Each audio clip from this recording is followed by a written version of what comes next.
¿Cuál es esa parte? ¿Qué? Sí, pero no es. Se ve.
Yo, es obvio, siempre gano. Y que chingas con padre, pinche vieja guapa, ridícula.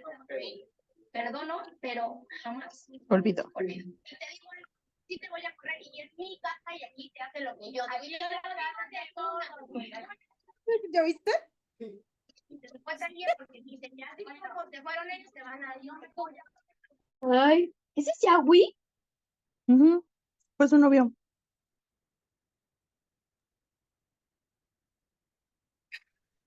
¿Pero a poco no sé qué? Ahí se conocieron. ¿Y siguen de novios? No, ya terminaron. Igual Potro. Otro Karim Emanelik, ahí estuvieron en Acacho.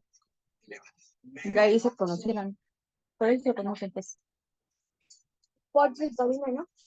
Emanelik. Toman el mismo.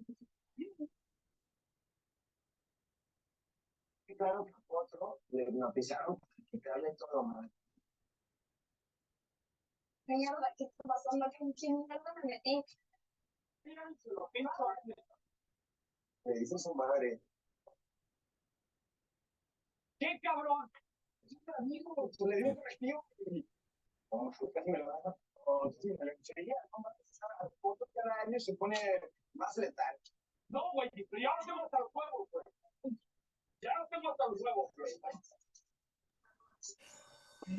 Buenas noches. Necesito mala puntería. No, disculpe, nada para usted, será que intentó. Pero bueno, eso puede esperar. De atrás, ahí es donde debe estar la señora. Evelyn, por favor, baja el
Hola, hola, ¿qué tal? Muy buena noche a todas y todos. Es un gusto, como siempre, volver a toparnos en esta aula virtual y hoy sobre todo que es nuestra tercera clase, ¿no? Digo, desde el sábado que nos vimos hasta el día de hoy sentí que pasó como un mes, pero pues vamos a vernos nuevamente en esta tercera clase y bueno, a manera de retroalimentación en lo que se van integrando las demás personas. Pues en nuestra clase del día sábado y del jueves pasado, pues hemos hecho un enorme recorrido en estas dos clases. En nuestras primeras dos clases, pues entramos de lleno a qué son los derechos humanos, ¿no? Analizamos que los derechos humanos son intrínsecos porque están dentro de nosotras y nosotros desde el momento en que nacemos, son inalienables, son intransferibles, pero que también decíamos en nuestra clase 1 que los derechos humanos tienen como principal objetivo la dignidad de las personas, ¿no? Y analizábamos cuáles son todas esas fuentes que integran la dignidad, porque la dignidad es lo que a mí me permite ser, lo que yo soy.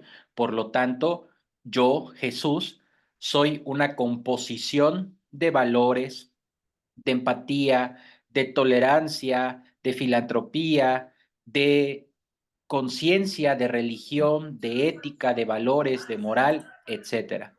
También analizábamos que como personas adultas tenemos dos enormes filtros, la sociedad y el Estado, a diferencia de la niñez que tiene un tercer filtro, que son mamá, papá y tutor. Posteriormente analizábamos que los derechos humanos tienen cuatro principios: universalidad, interdependencia, indivisibilidad y progresividad, mismo que encontramos en el artículo primero, párrafo tercero de la Constitución, y que decíamos, la universalidad es que es para todas las personas, la interdependencia, que los derechos humanos están conectados, están vinculados, por lo tanto, si yo violento un derecho humano, por consiguiente violento otro. La indivisibilidad, que los derechos humanos no se pueden fraccionar, no se pueden dividir, que yo no tengo por qué tolerar, permitir, mendigar mis derechos humanos. Y cuarto, la progresividad, que analizábamos dos enfoques. Uno, la progresividad de los derechos humanos referente a la conquista de estos derechos en las diversas leyes.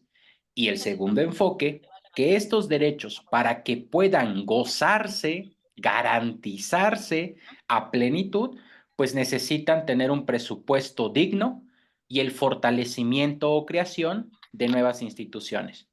Posteriormente hicimos el brinco al análisis de tres antecedentes que revisábamos en esa primera diapositiva.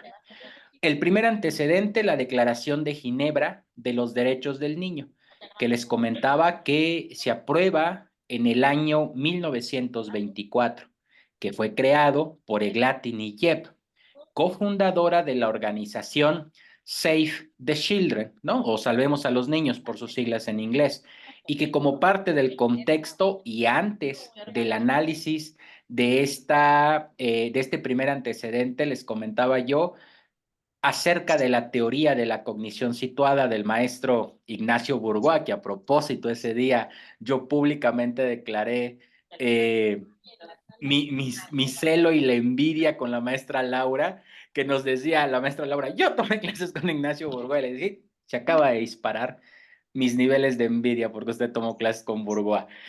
Y sobre esta teoría de la cognición situada, decíamos el sábado, que es lo referente a que pues colocarnos en el tiempo y en el espacio en el que se va dando o se generó la creación, en este caso, de esta ley. Les mencionaba también el sábado pasado que Eglat-Niyev establece dentro de la Declaración de Ginebra 5 principios, que estos 5 principios tienen un corte un tanto más moral que legal, que por lo tanto no hay una obligatoriedad, ¿no? Valga la redundancia, si yo lo hacía, bien, si no lo hacía, pues no pasaba absolutamente nada, ¿no? Dentro de ello y de los más importantes de estos 5 principios, Eglat-Niyev, por ejemplo, nos decía que a la niñez hay que colocarla en un espacio en donde se pueda desarrollar de forma material y de forma espiritual, que era el principio número 1, ¿no? Y que decíamos, lo material, pues es este crecimiento físico, biológico de toda niña y de niño. Por lo tanto, se necesita una adecuada alimentación, una vivienda digna, el núcleo familiar, ¿no? La salud, la higiene. Y el tema de lo espiritual, pues porque Eglat-Niyev entendía que no solamente de comida se alimenta el hombre y la mujer, sino también de valores, ¿no? Y que por lo tanto Eglat-Niyev lo abocaba hacia esta construcción de valores, pero con un objetivo muy claro, el servicio al prójimo. De ahí analizábamos el principio número 2, ¿no? Que yo les decía que este era un listado de reglas morales, en donde Eglat-Niyev nos decía, al menor de edad hambriento, aliméntalo, al menor de edad abandonado, refúgialo, ¿no? Y que incluso hacíamos esta comparación de que si caminamos en la calle y nos encontramos a algún perrito o alguna perrita, pues que decíamos, si lo apoyo, bien. Y si no, pues no pasa absolutamente nada, ¿no? Es más una regla moral la que puede tener, pues digamos, un impacto. Maestra Elizabeth, muchísimas gracias por su comentario. Ya apagué los micrófonos de todas las personas, ¿eh? Muchísimas gracias también, maestro Marco Tulio. Gracias por el recordatorio. Ya hice el apagado de los micrófonos. Gracias a ambos. Y bueno, posteriormente en estos 5 principios, pues se colocaban también, por ejemplo, el derecho de que ante cualquier tipo de calamidad habría que brindar apoyo a las y los menores de edad. Posteriormente brincamos al antecedente número 2, que es la Declaración Universal de los Derechos del Niño, que fue aprobada un 20 de noviembre de 1959. Y que les decía yo, en ese momento ya la ONU pues hace algo muy, muy mexicano, ¿no? Copia y pega. Copia los 5 principios de Eglat-Niyev y los traslada a esta Declaración Universal y en lugar de 5 se hacen 10 principios. Y lo que trae de novedoso estos 10 principios es que en el principio número 1 ya se reconoce que son derechos de la niñez y que por lo tanto se rigen bajo el principio de la no discriminación. ¿Por qué bajo ese principio? Pues porque este tratado internacional va para varios países del mundo, ¿no? Entonces, por lo tanto, pues no importa la nacionalidad, no importa la raza, no importa mi color de piel, ¿no? No importa mi estatus social, tiene que aplicarse para todas la niñez y la adolescencia. En el principio número 2, que es otro de los 10 que vimos, pero que más rescato, en el principio número 2, perdón, revisábamos acerca de la protección especial, ¿no? Y que decíamos que en el principio 2 se habla ya de la protección especial. Es decir, que al momento en que yo busque la restitución de algún derecho humano de una niña, niño o adolescente, o en este caso la protección, el apoyo a una niña, niño y adolescente, pues tengo que visibilizar todo su contexto, toda la realidad de ese menor de edad. no solamente enfocarme en el apoyo que en ese preciso momento requiere la o el menor de edad, sino atender los distintos núcleos de los que ella o él pueda formar parte.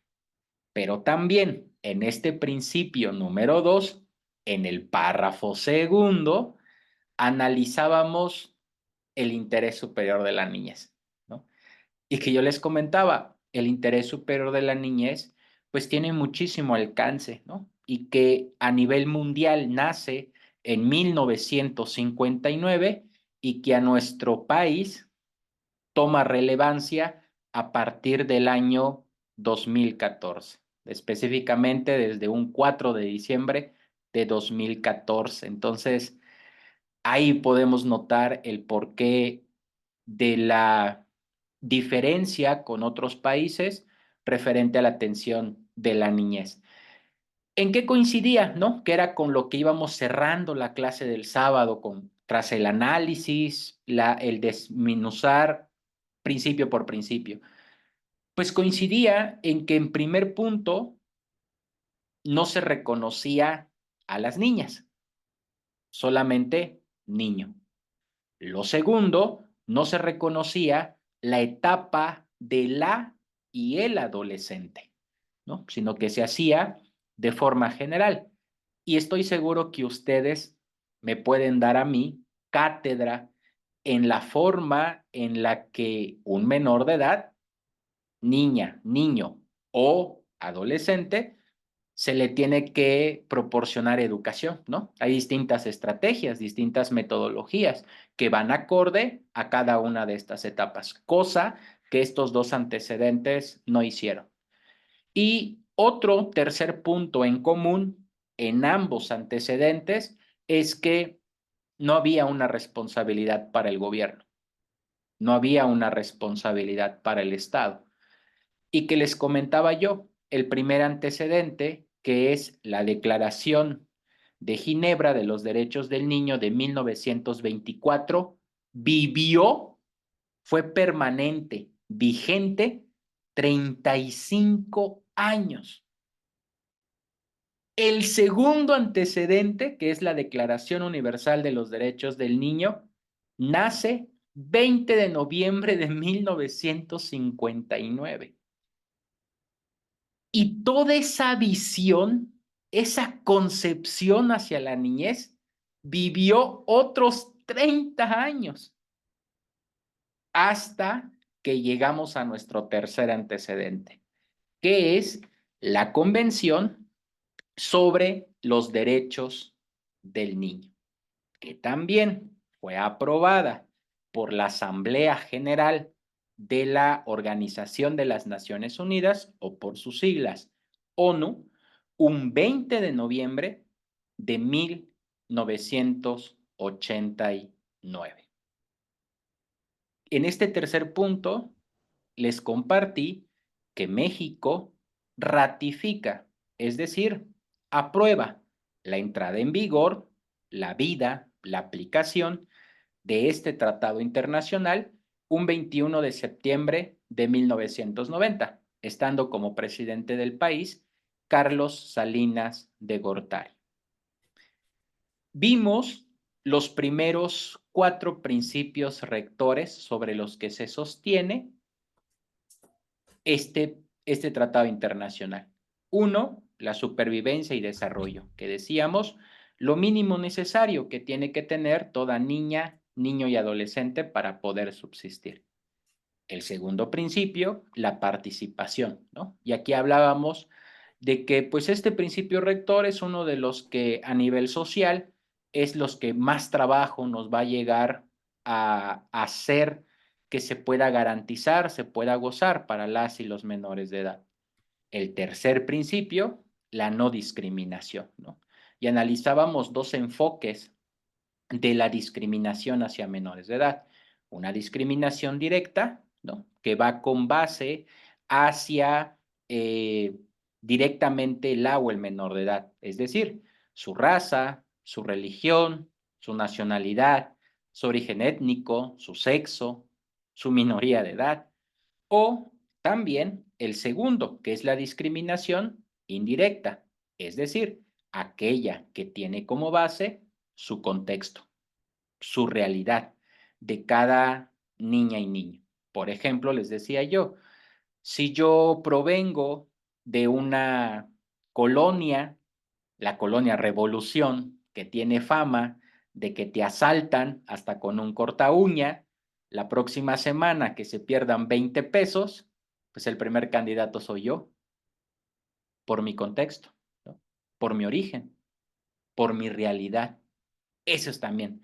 Incluso manejaba yo otro ejemplo, ¿no? Que yo les podía decir, oye, es que vamos al preescolar en donde el director Luis tiene a su hijo, ¿no? Y yo voy con un compañero del DIF a repartir desayunos escolares fríos.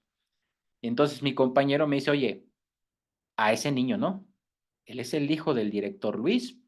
Y el director dice que pues camina sobre dinero. No le des el apoyo, hay que dárselo a un niño más marginado, con más necesidad, que realmente lo requiera. ¿Qué representa esto? Pues discriminación, porque yo estoy diciendo que el derecho a la alimentación es del director Luis, no de su hijo. Entonces, analizábamos ese punto. Y hasta ahí, a manera de retroalimentación, digo, también para dar el tiempo de que se fueran integrando más personas a la clase número 3 del día de hoy, es lo que hemos visto en estas primeras 2 clases, ¿ok? Entonces, vamos a arrancar nuestra clase número 3 y vamos a continuar con el análisis de la Convención sobre los Derechos del Niño. Y pues este tratado internacional tenemos que comenzar el día de hoy con la revisión de la estructura normativa. Y que a propósito, la clase pasada vimos como el por qué está empezando a tomar este impacto la Convención sobre los Derechos del Niño, ¿no? Y que incluso decíamos en la clase del sábado. Oye, pero ¿por qué si desde 1990 ya existía, por qué apenas, no? Y que inclusive yo les proyectaba por ahí la pirámide de las leyes de Hans Kelsen, ¿no? Y que la maestra Brenda, no sé si está la maestra Brenda conectada, nos compartió acerca de la supremacía constitucional, ¿no? En uno de los comentarios que ella muy amablemente nos hace. Me dice la maestra Laura, me sacó y luego me conectaron a la reunión. ¿Por qué pasa eso? Regularmente cuando se conecta y se desconecta, maestra, es por un problema de su internet, la estabilidad de la conexión a su internet. Por ello es que luego conecta y desconecta. Ah, miren, le estoy dando respuesta y me vuelve a pedir acceso. Entonces vamos a esperar que se conecte. Ok, entonces les comento esta parte de la estructura. Les decía el sábado y lo vuelvo a reafirmar el día de hoy. La estructura normativa de la convención tiene dentro de su cuerpo 54 artículos. 54 artículos integran la convención. Los primeros 40 artículos hablan acerca de los derechos de las infancias. Del artículo 41 al 54 van más enfocados hacia las obligaciones diplomáticas del país que ratifica el tratado internacional. Por ejemplo, en el caso de México, que nuestro país tiene la obligación bajo hay un término, bueno, una cuestión dentro de quienes estudiamos la licenciatura en Derecho que se conoce como principios generales del derecho. Es una serie de normas no escritas, pero que tienen determinada validez. Por lo tanto, uno de estos principios se escribe y se pronuncia en latín como pactum sum servanda. Pactum sum, S-U-N-T, pactum sum servanda, con S. ¿Qué significa lo pactado obliga? Es decir, desde el momento en que tú firmas un documento, te obligas a lo establecido en ese documento, ¿no? Por lo tanto, a partir del artículo 41 al 54 de la Convención sobre los Derechos del Niño, pues se le aplica a México este principio, pactum sum servanda. Es decir, por ejemplo, México tiene la obligación de cada 5 años informarle al Comité de los Derechos del Niño, que es un organismo que vimos la clase pasada, qué está haciendo México en materia de niñez y adolescencia, ¿no? ¿Cómo va nuestro país en materia de cumplimiento de lo que dice este tratado internacional? Sí, maestro Marco, el maestro Marco Tulio ya lo escribió también, Pactum Sum Servanda. Y bueno, creo que ya está la maestra Laura. Maestra Laura, si me escucha, la problemática de que se conecte y desconecte es más que nada por un problema de su conexión a Internet, ¿no? Es por ello el tema. Bueno, atendiendo la pregunta de la maestra Laura y del comentario del maestro Marco, empezamos con la revisión. El artículo primero de la convención habla acerca de la definición de la niñez.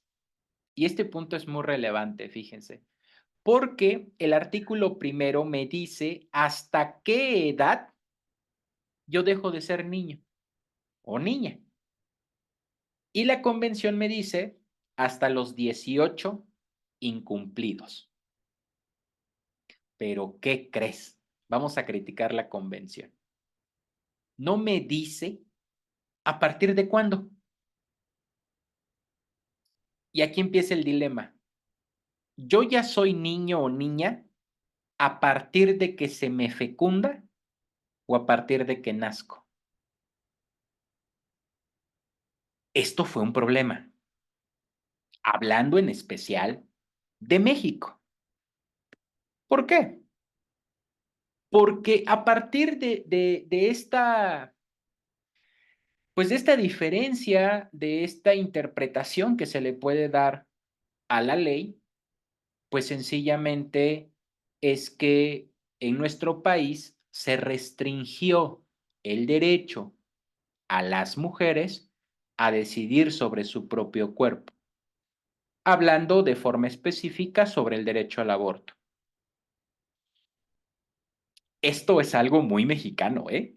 El copiar y el pegar, porque México cuando aprueba, en verdad, cuando México aprueba la entrada en vigor de la convención, dijo, a ver, ¿cómo viene? Así como viene, así lo firmamos. Yo sé que a veces, y yo también he sido, como así están ustedes, yo también he sido alumno tomando conferencias y muchos de mis conferencistas o muchas y muchos de mis ponentes, pues siempre dan ejemplos europeos. Yo no congenio mucho con eso, ¿no? Son contextos y realidades distintas. Yo les doy un ejemplo latinoamericano. Argentina. Argentina sí lo hizo diferente. Cuando Argentina ratifica la Convención sobre los Derechos del Niño, Argentina sí dijo, ¿no? Así como de, espérame tantito, yo primero leo y ya luego le entramos a la firma. Y Argentina cambió el artículo primero de la Convención sobre los Derechos del Niño. Y entonces lo que añade Argentina es que niño o niña a partir de que nace. Por ello es que a nivel Latinoamérica, Argentina fue el primer país en aprobar el tema del derecho al aborto, ¿no? Y ya de ahí, obviamente, todo lo que Argentina representa para el movimiento feminista en Latinoamérica, ¿no? Por ello es el tema, ¿no? En este caso, la convención para las mexicanas de nuestro país fue ese obstáculo y fue ese tope, ¿no? Por el que no se garantizaba esta parte. Dice La maestra es primero Laura Aguilar. Dicen, lo siento, no pueden estar. Sí, no, maestra, no se preocupe si no puede prender cámara. Laura dice, aplica y la capacidad jurídica en cuanto a tomar en cuenta la vigencia aún menor, los derechos humanos de los niños contra vigencia. Sí, sí, pero aquí en esta parte de la capacidad jurídica, quiero referirla más hacia la competencia del país sobre la modificación de la ley. Sobre esa parte me refiero. No específicamente sobre el o el menor de edad, sino a nivel país sobre el criterio que tiene que tomar cada país, valga la redundancia, para lo que resulte mejor para sus conciudadanos o conciudadanas. O sea, no se trata sobre el ejemplo que les acabo de dar de que yo firmo todo lo que me van dando, que es un ejercicio que han hecho los presidentes, y hablo en masculino porque aún no toma posesión la actual presidenta virtual, ¿no? O sea, y al momento en que lo haga ya vamos a empezar a manejar también lenguaje femenino. Pero referente a esta parte, los presidentes que han firmado, pues no han tomado en cuenta las necesidades del país, sino que toman de que si un tratado internacional me lo está dando un organismo de la misma índole, por lo tanto va a tener un impacto trascendente dentro de la nación mexicana, cosa que no siempre resulta ser lo adecuado, porque los contextos sobre los que puede regirse este grupo de personas expertas y expertos hacia las necesidades sociales en muchas ocasiones, y es mi muy punto de vista, seguramente vamos a diferir muchas personas de este grupo, que sería lo ideal y sería lo más aplaudible. Yo no lo comparto porque trae un enfoque un tanto más europeo que el contexto de Latinoamérica, ¿no? El claro ejemplo de esto es la Ley General de los Derechos de Niñas, Niños y Adolescentes. Yo como activista y defensor de derechos de niñez, yo le puedo decir que es un enorme aplauso. El detalle es que estos 10 años que tiene de vida la Ley General de Derechos de Niñas, Niños y Adolescentes es a lo que se ha enfrentado, que no ha existido un trabajo a nivel social y de reingeniería institucional para su correcta aplicación, ¿no? O sea, a nivel mundial México tiene una estrellita sobre la Ley General de los Derechos de Niñez porque es la más apegada sobre la convención. El detalle está en que está tan apegada a la convención que pues no ve el contexto nacional. No ve el contexto nacional. Ese fue el detalle. Por ello es que a nuestro país, una vez que aprueba la ley general, el Comité de los Derechos del Niño, que es este organismo internacional que platicábamos el sábado, le está diciendo, oye México, a ver, empieza a implementar ajuste razonable con tus docentes. Sí, pero al docente, a ustedes, a mí como docente, conocemos a capacitadores de la SEP una vez al año. Y cuando nos capacitan es una conferencia como para 1000 docentes y nos la dan 2 horas y de esas 2 horas media hora de espera y luego media hora de protocolo porque pasan a hablar como 5 o 6. Entonces, esa es la cuestión del tema de ese punto, pero me gusta mucho su comentario, maestra Laura, gracias por hacerlo porque me permite hacer esta aportación, digo, que también va hacia la respuesta que quiero darle. Muchas gracias, maestra Laura. Y bueno, les comentaba, ese es el punto del artículo primero, ¿no? Que trae esta cuestión de que no me dice en qué parte yo puedo decir es niño, a partir de qué momento me considero niño. Solamente me dice hasta cuándo dejo de serlo, que ya obviamente bajo leyes nacionales ya se establece que niño a partir de que nace, ¿no? Y de que nace vivo. Entonces, ese es otro punto. Así es, maestro Marco, a eso iba. Muchísimo, maestro. El maestro Marco Tulio dice en chat, tampoco señala cuándo se es adolescente. Esa es otra cuestión, ¿no? La Ley General de los Derechos de Niñas, Niños y Adolescentes es la primera legislación en nuestro país que ya como tal establece la etapa de la adolescencia, o sea, ya dice las edades, ya se dice, a partir del momento en que nace hasta los 12 años incumplidos, es niño o niña. De los 12 años cumplidos a menos de 18, es adolescente. Ahora, yo he platicado con muchas amistades que son psicólogas o psicólogos y muchas y muchos de ellos me difieren, ¿no? Pero ya van en un punto, obviamente hacia su ciencia, que es enorme la psicología, es una ciencia que yo respeto mucho también y ya me han dado puntos de vista muy interesantes, pero por lo menos por mandato de ley sí se establece estas edades, desde el momento en que nace hasta los 12 años incumplidos, tenemos niñas y niños. De los 12 años cumplidos a menos de los 18, adolescentes. Por lo tanto, aquí quiero hacer una acotación. Por lo tanto, en nuestros acuerdos de convivencia escolar, al momento de emplear dentro, supongamos, que coloquemos algún apartado de derechos de niñas y niños, hay que incluir también adolescentes. Porque puedo ya, sobre todo en sexto grado, tener a personas adolescentes, ¿no? Lo comento con justificación. Muchas y muchos docentes nos hacen el enorme honor, en verdad, porque siempre lo consideramos un honor, que nos comparten sus acuerdos de convivencia escolar y nos piden, oigan, échenos la mano, échenle una revisadita, a ver qué podemos mejorar y en verdad que dependiendo nuestra carga de trabajo, con mucho gusto, yo ahorita estoy revisando como 10 acuerdos. Entonces, les mandamos revisiones y una de las observaciones que siempre les hacemos es incluye la etapa de la adolescencia, como bien lo comentó el maestro Marco Tulio en el chat. Hay que incluirlos, ¿no? Digo, si no lo hace la convención, nosotras y nosotros sí, dentro de los acuerdos, porque podemos tener también esta etapa de desarrollo dentro de nuestra, sobre todo de la primaria, y plasmarlo en los acuerdos de convivencia escolar. Muy bien. El artículo 2, que es el círculo en color negro que ustedes pueden ver en pantalla, ya habla de las obligaciones del Estado. Ya por fin se establecen las obligaciones del Estado.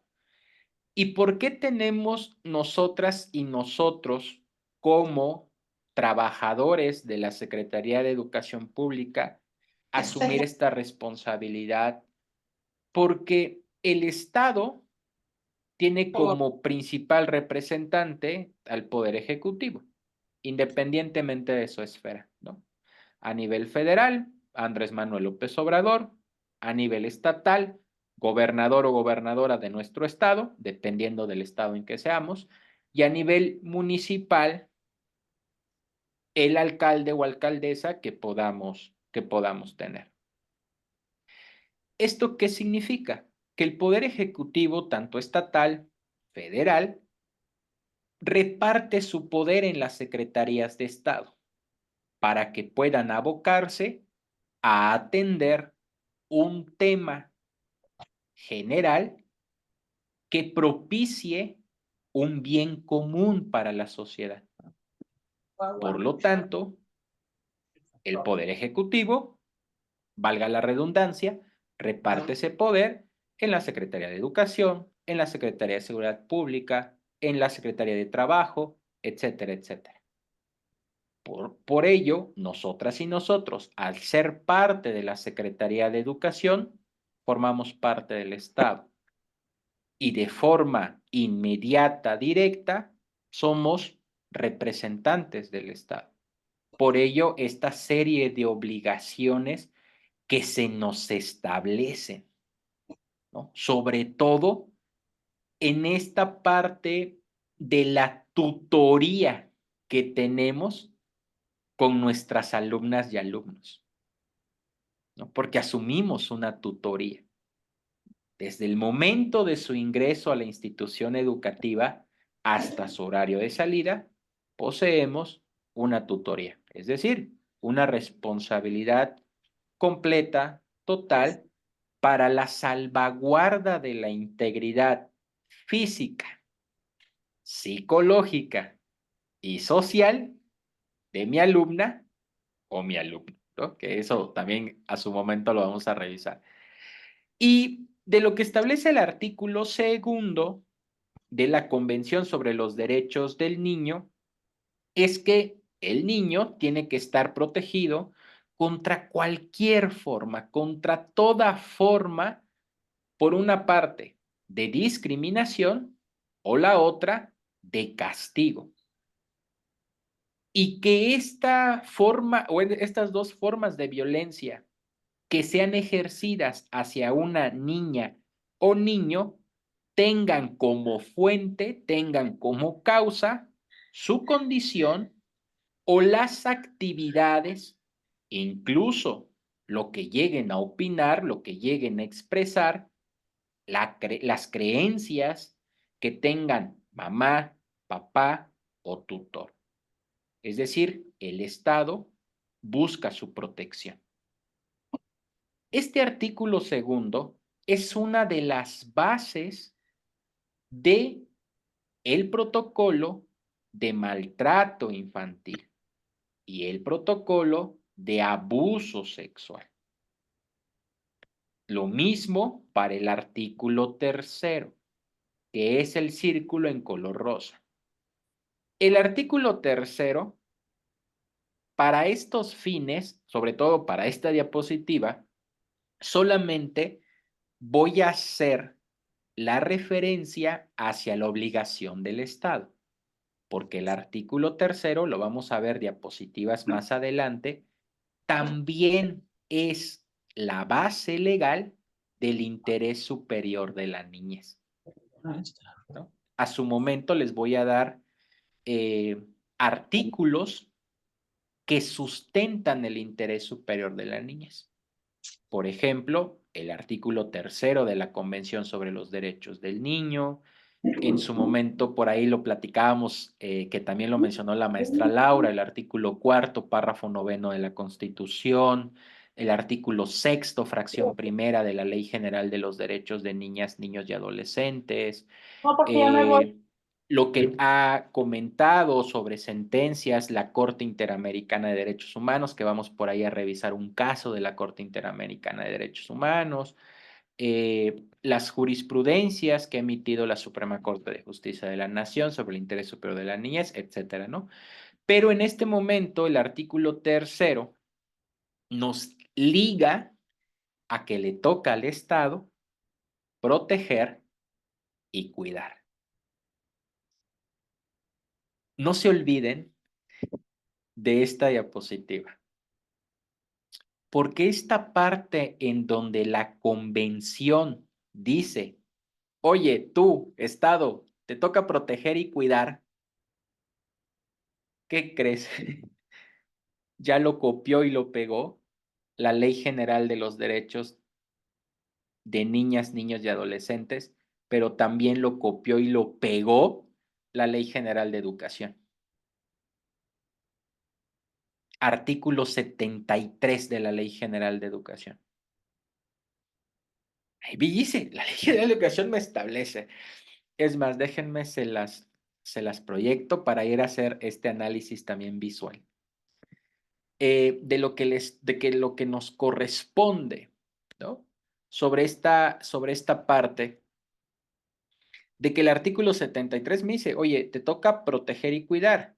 ¿Qué nos va a tocar proteger y cuidar de la niñez y de la adolescencia? Lo físico, lo psicológico y lo social. O sea, son estos tres enormes puntos que nos toca revisar. No tengo la diapositiva, pero luego se las proyecto. Pues, si lo quieren revisar también, artículo 73 de la Ley General de Educación. Digo, eso lo vamos a ver la siguiente semana porque ya es el bloque de protocolos, ¿no? El protocolo de acoso, de maltrato y de abuso. Pero el artículo 73 se refiere a este punto, ¿no? Y entonces aquí hay que entender esta semejanza que se va dando. Fíjese que en esa parte, maestra María Isabel, gracias por su comentario, porque ahí añade y sexual. En esa parte, en el párrafo primero del artículo 73, solamente se aboca hacia lo físico, lo psicológico y lo social. Hay un autor que, que se nos da en un libro de la editorial Porrúa. El autor es Eduardo García Maínez, con su obra Introducción al Derecho. Este cuate, Eduardo García Maínez, dice, la ley tiene que interpretarse de forma sistemática, gramatical e histórica. Y es en verdad una chulada eso que dice.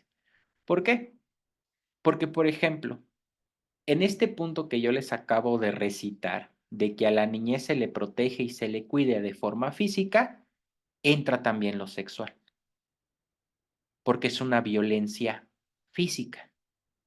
Lo mismo, por ejemplo, en lesiones, porque es una violencia física, psicológica, si yo atento contra la dignidad, si yo lo humillo o la humillo, si yo denigro a mi alumna o mi alumno, si yo la o lo exhibo, si yo genero una acción discriminatoria hacia él o hacia ella, o una acción excluyente, todo eso entra en lo psicológico.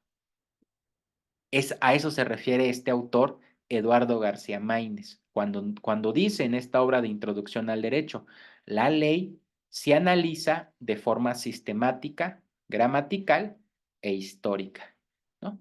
Por ello es que entra en esa parte. La verdad es que cuando lleguemos a este tema, vamos a analizar todo lo que significa el artículo 73, porque cada que se le inicia, y vamos a tocar madera, ¿no? Cada que se inicia un procedimiento administrativo o una queja ante la Comisión de Derechos Humanos en contra de alguna o alguno de nosotros como docentes, el punto principal o el punto de partida sobre ese procedimiento administrativo queja es el artículo 73.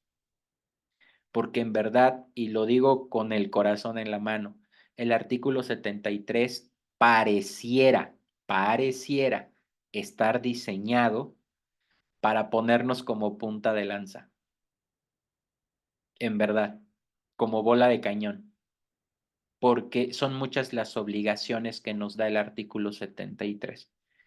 En el párrafo segundo del artículo 73, ahí viene donde comenta la maestra María Isabel, ¿no?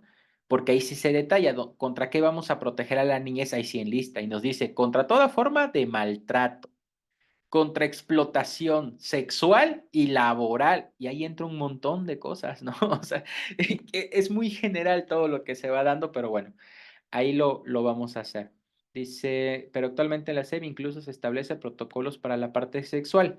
Así es, maestra, específicamente. Se dice cómo vamos a actuar ante un caso de abuso sexual y también de maltrato infantil. Estos dos protocolos, a diferencia del acoso escolar, tienen una partitura muy interesante en donde mencionan que no necesariamente el maltrato infantil o el abuso sexual se puede dar dentro de la escuela, sino que puede ser al exterior.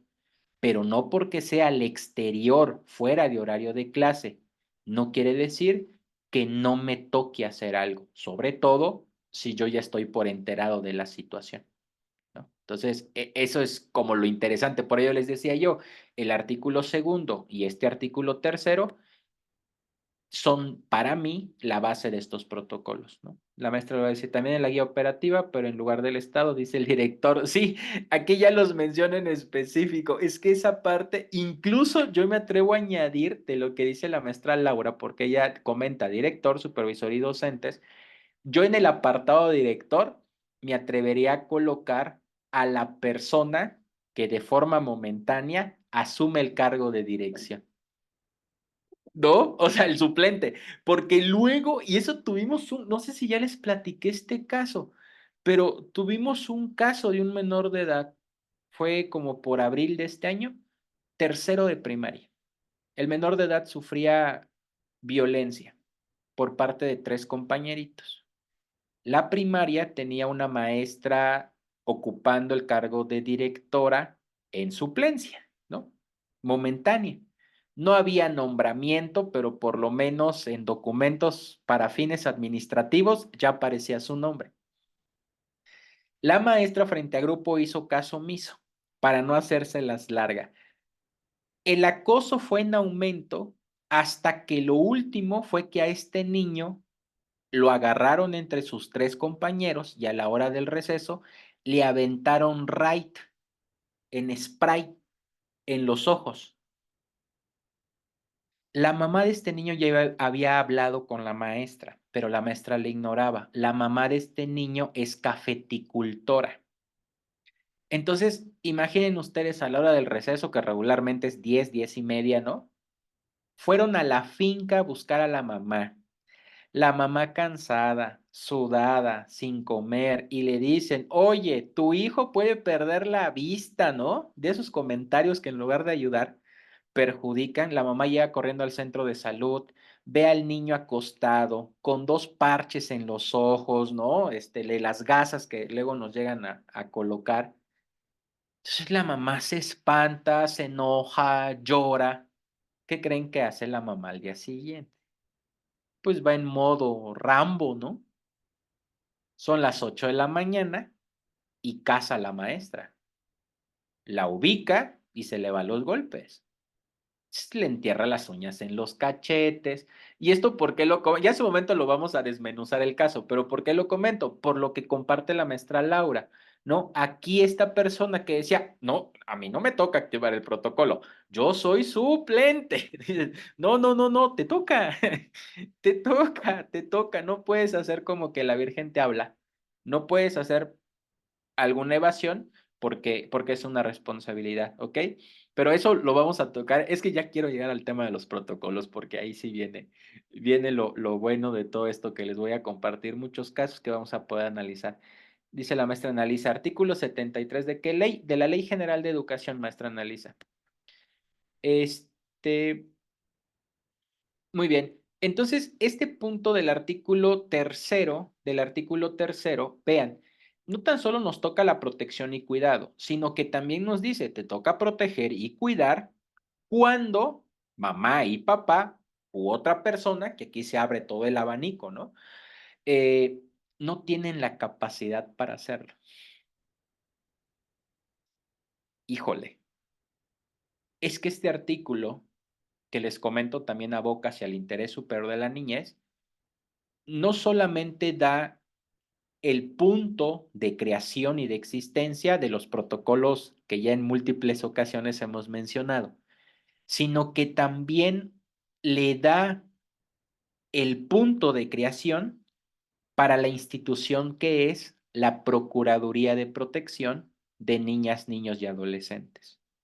¿Por qué? Porque la Procuraduría de Protección de Niñas, Niños y Adolescentes tiene dentro de sus múltiples atribuciones, para mí, una de las más importantes, y es la suplencia. ¿Qué significa la suplencia? Que a lo mejor, Dios no lo quiera, el maestro Luis Vázquez llega a activar un protocolo y dice, chin, tengo que entrevistar a un menor de edad, pero no puedo porque es un caso de maltrato infantil o es un caso de abuso sexual. Híjole, no me quiero meter en broncas, ¿qué hago? Háblale a la Procuraduría. La Procuraduría asume esa parte de suplencia, es decir, se convierte en la abogada o el abogado de la o el menor de edad. Asume una tutoría momentánea de mamá, de papá o de tutor.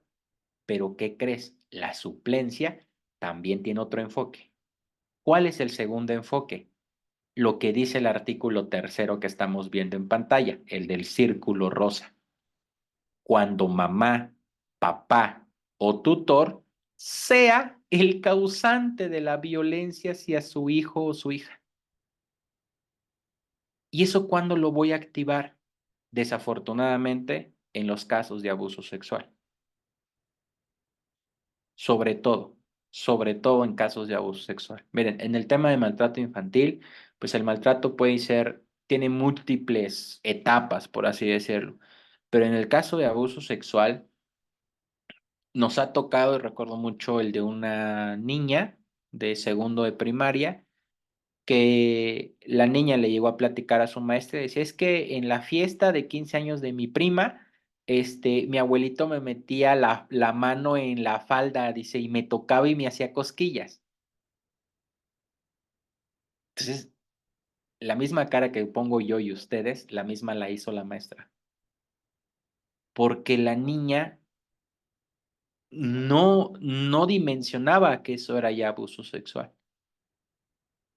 La parte de la inteligencia emocional de la maestra fue, me controlo, pero doy parte, ¿no? Y entonces en ese punto, cuando abordaban a los papás fue así como que no, es mi papá, ¿no? Es su abuelo.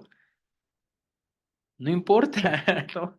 O sea, es un punto que eso a su debido momento lo vamos a atender, pero eso se refiere al artículo 3º, que en muchas ocasiones puede ser mamá, papá o tutor quien pueda generar una violencia hacia su hijo o hacia su hija.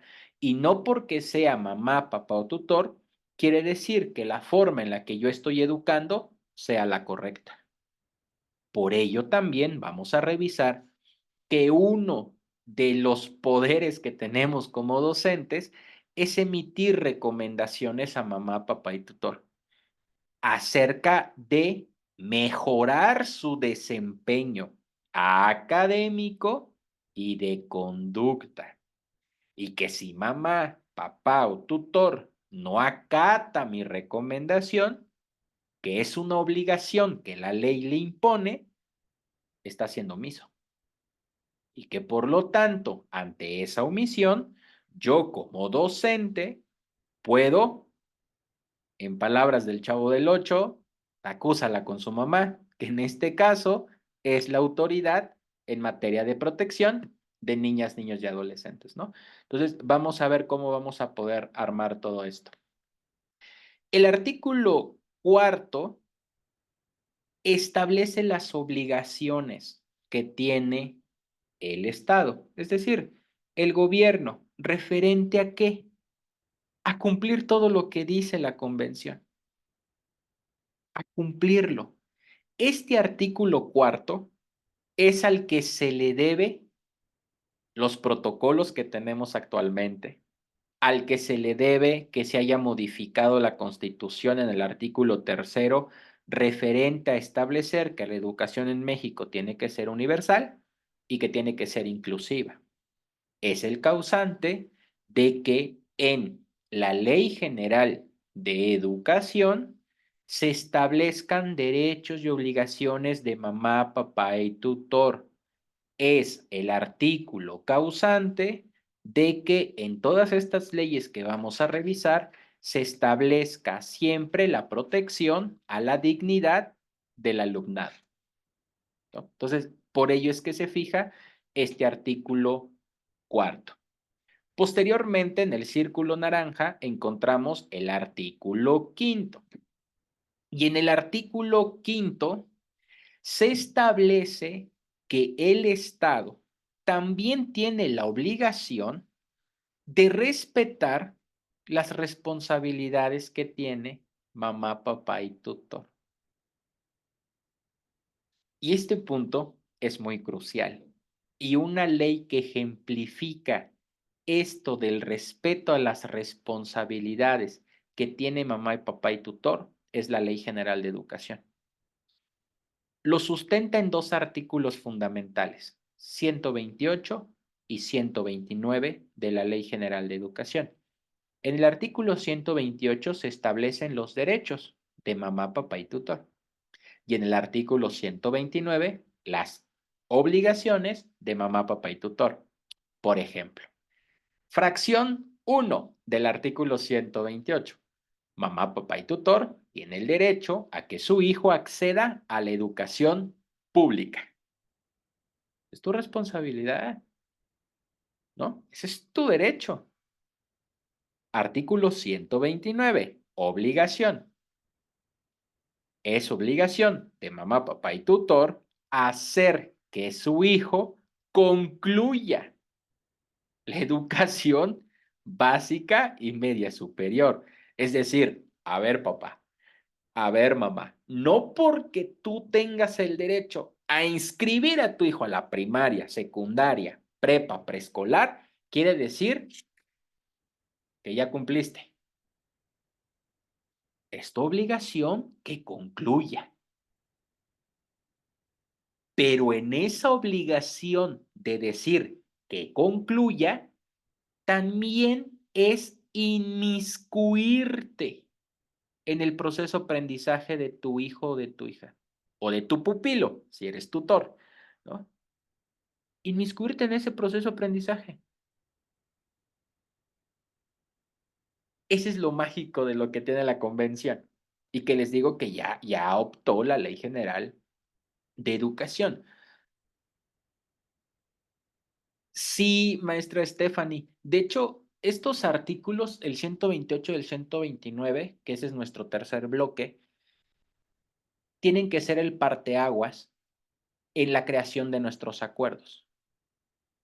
Porque ahí no vamos a inventar nada. O sea, no se trata de crear, ¿no? El hilo negro.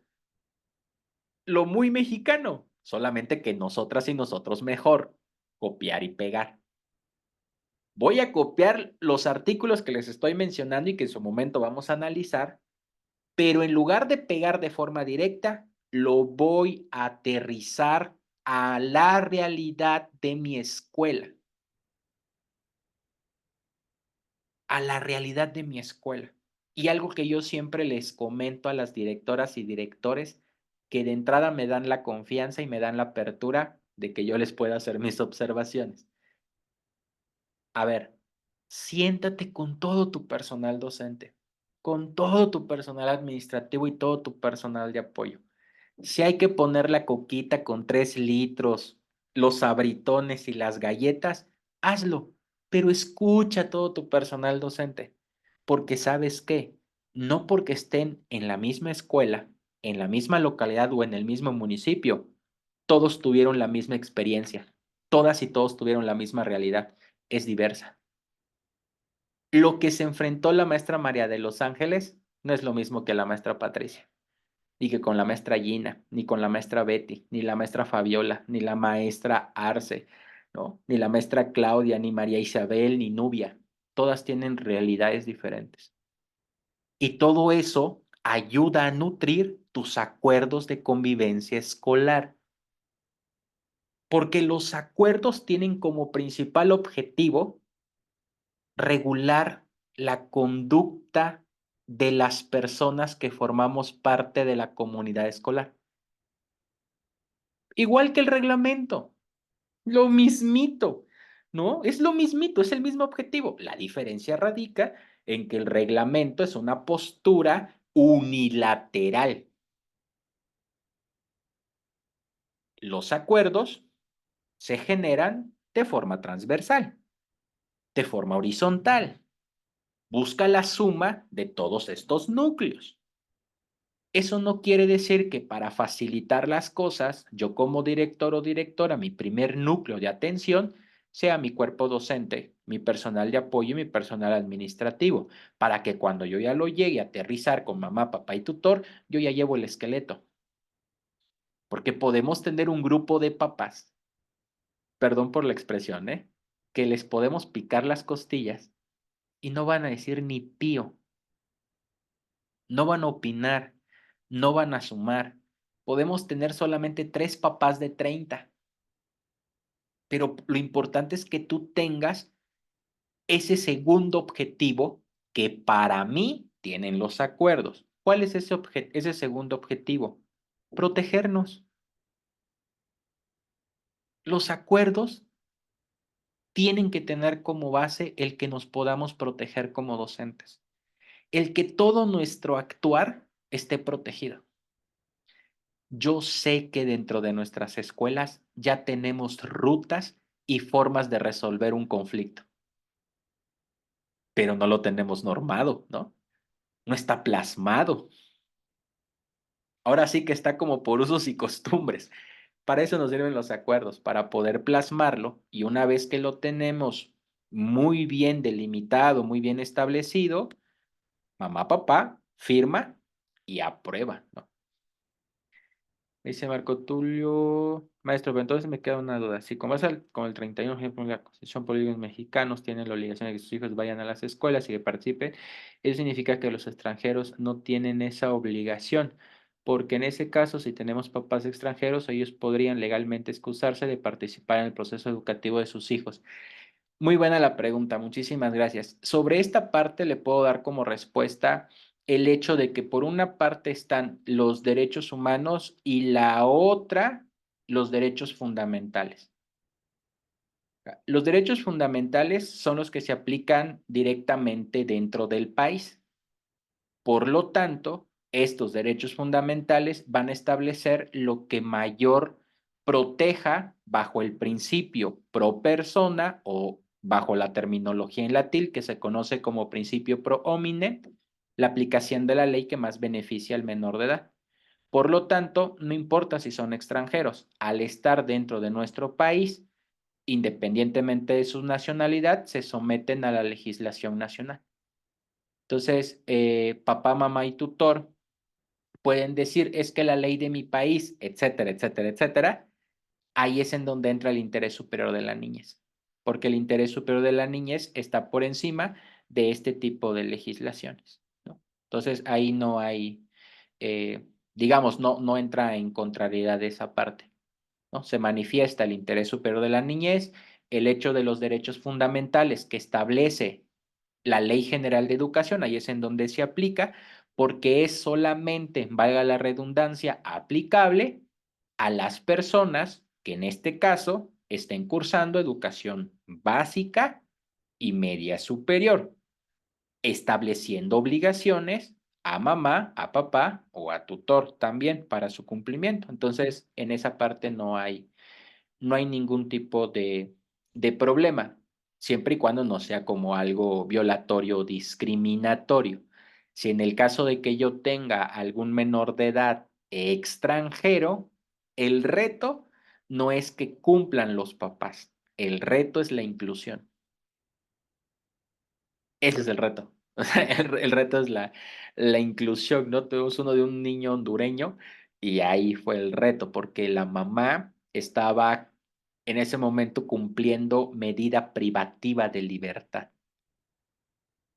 Era una serie de complicaciones. La mamá estaba cumpliendo medida privativa de libertad, bajo el delito de secuestro. Entonces, el niño estaba con los abuelos paternos, que sí son connacionales, pero el menor de edad había crecido en Honduras. Entonces, el tema de la terminología, o sea, las frases que decía, el test de piel, aunado al tema de la mamá, por ejemplo, ¿no?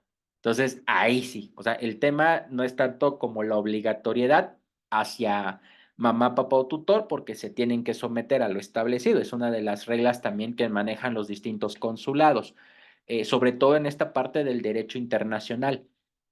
El reto es la inclusión, ¿no? O sea, en esa parte es lo que veo más. Y por último,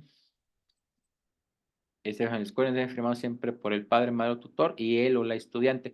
Sí, en esa parte, bueno, no me quedo, pero los acuerdos yo siempre recomiendo que los firmen todos, mamá y papá, o en el caso de que tuviera tutor, pero siempre por ambos, porque desafortunadamente bajo este sistema patriarcal, pues siempre mamá es la tutora administrativa y siempre es mamá la que asiste. Y hay más casos de los que yo quisiera, pero cada vez hay un tanto más de divorcios y que tienen un impacto también en el nivel escolar. Y entonces luego papá llega a exigir el tema de la responsabilidad y siempre la llegan a armar de pleito con nosotras y nosotros como docentes. y que en muchos casos tienen la razón, porque por encima de un procedimiento administrativo está mi derecho a la patria potestad.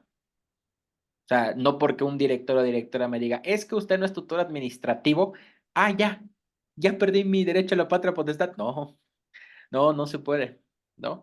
Pero por ello hay que establecerlo dentro de los acuerdos. Por ejemplo, una obligación de que si mamá, papá o tutor muere el amor e inician procedimiento judicial de divorcio, de alimentos y de custodia, pues tienen que avisarme a mí como director o como directora, porque yo no tengo la capacidad legal para restringirle la convivencia a alguna mamá o algún papá, salvo que me manden orden judicial.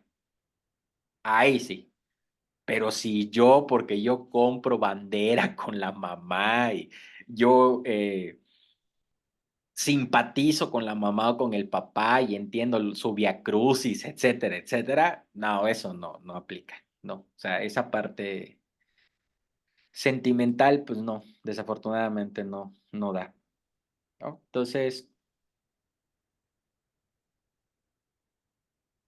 ¿puede hacerse un grupo? Me gusta la pregunta, Elizabeth, y ¿se puede hacer un acuerdo general para todos los grupos o debe ser en específico? Yo de forma general prefiero el general. Si dentro del salón de clases establecen algún tipo de acuerdo, va, siempre y cuando no contraponga los acuerdos generales. O sea, porque a lo mejor y podemos decir, en los acuerdos generales dice que los lunes todos vamos a utilizar uniforme de educación física. Y la maestra María de los Ángeles en su grupo de tercero A dice, no, los lunes venimos de naranja. Ahí no, porque contrapone lo que dicen los acuerdos generales. Siempre y cuando los acuerdos de grupo no vayan en contra de los generales, adelante. Y también tomar en cuenta que los acuerdos grupales no violenten derechos humanos. Maestra Ana, ¿los adolescentes embarazadas siguen teniendo derecho a estudiar? Sí. No importa que estén embarazadas. De hecho, hay estrategias. Hay una estrategia a nivel nacional que se conoce como ENAPEA. Estrategia Nacional para la Prevención del Embarazo Adolescente. Esta ENAPEA tiene como objetivo establecerlo en cada estado. En cada estado se llaman GPEA, con G de gato, ¿no? Entonces, estos grupos de prevención del embarazo adolescente actualmente ya están tomando líneas de acción, no tan solo para la protección de las adolescentes, sino también para los adolescentes, porque también hay una deserción de hombres. Y entonces, por encima de todo el tema de género, está el interés superior de la niñez. Entonces, eso también ahí no se puede restringir a nadie, a ninguna adolescente en este caso, salvo indicaciones médicas. O sea, que porque está en situación de riesgo, etcétera, etcétera, ok, hay permisos adecuados, pero si no, puede estar yendo a clases sin problema. Igual, maestra, como se lo dije al maestro Marco Tulio, el reto aquí es la inclusión, porque eso también es inclusión. Que no haya discriminación, que no haya señalamientos, etcétera, etcétera. Eso también es inclusión.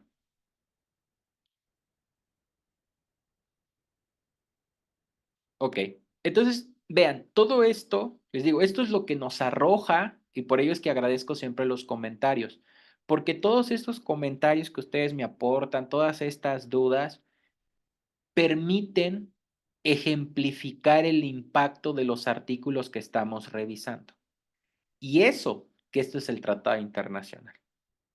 Y todavía no entramos a la Ley General de Derechos de Niñas, Niños y Adolescentes, ¿no? Por ello es que este curso está diseñado, como les comentaba yo, desde la clase 1, hace 8 días, de menos a más, ¿no? Para poder llegar a los protocolos, hay que conocer los derechos de niñez, desmenuzarlos uno por uno. ¿Qué significa cada párrafo? Para que entonces, cuando entremos a los protocolos, ya vamos a manejar el mismo lenguaje. Y cuando entremos a los acuerdos, pues con muchísima más razón. Dígame, maestra María Isabel.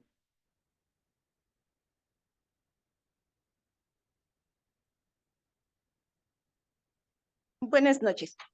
Con Hola. una consulta en esta situación precisamente de la responsabilidad que tenemos en la protección del interés superior de la niñez. Y esto a lo mejor me estoy adelantando a la duda, pero porque me sucedió hoy. En esta parte de la implementación de protocolos, se hace todo el seguimiento. Este protocolo es por acoso de parte de un docente a una alumna, causándole incluso una situación de crisis de ansiedad por ver al maestro cerca de la escuela y una crisis de pánico porque el maestro se acercó a su casa. De la parte laboral, la estructura educativa nos menciona que únicamente es una situación de 10 notas de demérito para el compañero maestro y reincorporarlo a sus funciones. Yo remito mi informe en su momento cuando nos dieron el resolutivo con la medida disciplinaria y me dicen que si no son las condiciones, que solamente lo informe por oficio. Informo por oficio la condición de la alumna, de que sufre de la crisis de ansiedad, de que está en terapia psicológica cada miércoles. Los papás están muy al pendiente de la alumna, no la quieren exponer a ninguna otra situación, pero pues la respuesta de estructura es esa. La escuela pertenece, adicional a ser una escuela general, es una escuela de organización social que también tiene ciertos límites para con nosotros, porque tenemos que dar parte a esta situación de organización social, pero hoy, ya después de 2 meses del resolutivo, de las 10 notas de demérito nada más, hoy me informa la directora que la organización social le dice que reincorpore al maestro a la institución. Entonces, me quedé en esta situación de nos piden a nosotros precisamente como supervisión escolar, en mi caso, como supervisora, hacer la investigación, dar la atención a la madre, dar la atención a los alumnos, levantamos todo el procedimiento laboral, pero al final de cuentas ahorita ni la estructura educativa desde el área jurídica, ni la cuestión de la organización social protege realmente la situación del menor. Entonces, no sé qué hacer. Juro que en este momento no sé qué más hacer. Muchísimas gracias, maestra. Sí es un proceder que tiene áreas de oportunidad. Hay que mejorar algunas cosas, varias de ellas. Me voy a alargar mucho si le doy, porque esto es más una asesoría. Entonces, si usted lo permite, terminando la clase de hoy, que ya estoy por cerrarla, le escribo ahorita a su WhatsApp personal y le brindo la asesoría el día de mañana para hacerlo de forma inmediata. La hacemos De por acuerdo, Zoom, nada más congeniamos este horario, tendría que ser por la tarde. Lo que pasa que el colectivo recibió una invitación para trabajar en unos protocolos de TEA, trastorno del espectro autista, de atención para este ciclo que estamos por crear estos protocolos. Entonces, saliendo de la Secretaría de Educación, y yo espero estar saliendo como a las 2 y en la tarde le programo la reunión. Me gustaría mucho que para esa reunión pueda usted escanear los documentos que entregó para poder revisarlos también. Podemos hacerlo como muy dinámico, la revisión de los documentos, si tiene parte del expediente también, o si esos expedientes los tiene usted ahorita a su mano, que me los pueda compartir de forma privada al número de WhatsApp del colectivo y el día de mañana le brindo atención.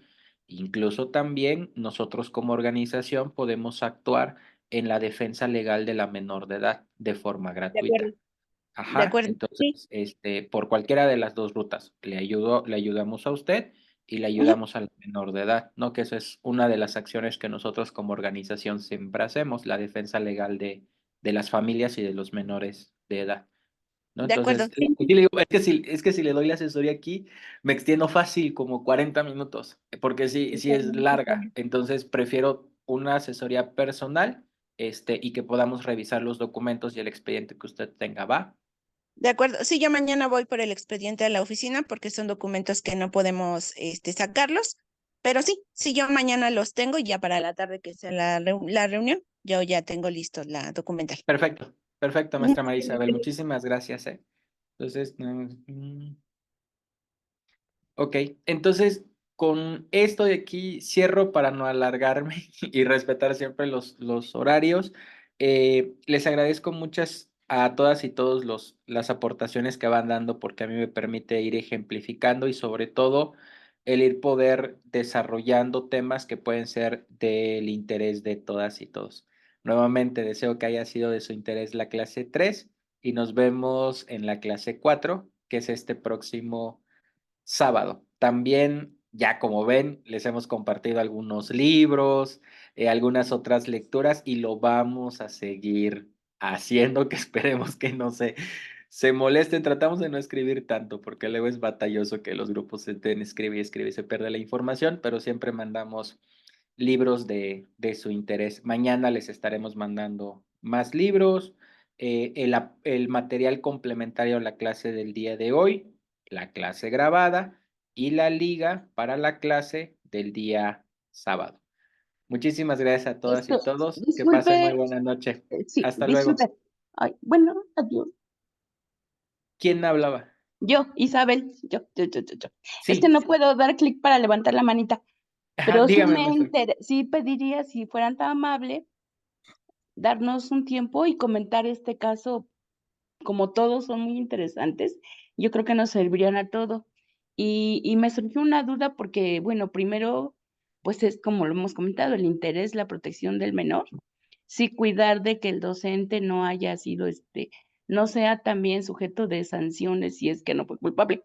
Pero generalmente son procesos muy largos, ¿no? Para determinar si sí está involucrado o no. Entonces, no entiendo por qué, o sea, a qué, ¿cómo diré? Si es aquí en la Ciudad de México, es algún estado, a qué dependencia, en qué dependencia está, o de qué dependencia depende la escuela.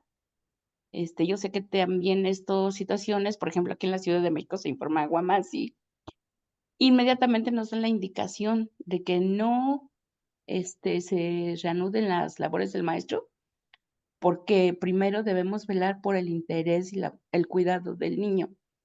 Y aquí en la Ciudad de México damos, ya cuando son estos casos, damos parte al órgano interno de control. Entonces digo, ya se terminó la clase, pero si está en disposición la maestra, ella, y usted también de sí comentarnos un poco. Yo creo que es un caso muy, muy interesante. Por favor. Muchísimas gracias, maestra María Isabel. Gracias. Tendría yo que platicarlo con su tocaya y que ella me dé los permisos para que se pueda compartir en el grupo. Porque en esa parte, al igual que lo tiene la niñez, nosotras y nosotros también tenemos derecho a la intimidad y a la secrecía.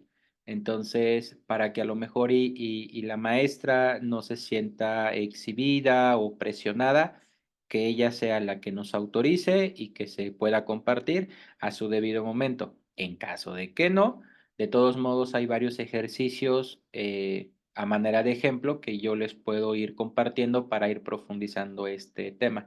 Y es sencillamente por la convicción que tengo que les platiqué desde el día 1. No puedo hablar de derechos humanos de niñez violentando derechos humanos de docentes, ¿no? Entonces es proteger los derechos de ambos. Entonces, con mucho gusto, maestra María Isabel, en esa parte lo platico y lo podemos externar, ¿va? Dicho lo anterior, pues nuevamente me despido. Que pasen muy buena noche. Muchísimas gracias a todas y todos por conectarse. Nos vemos el Gracias. sábado.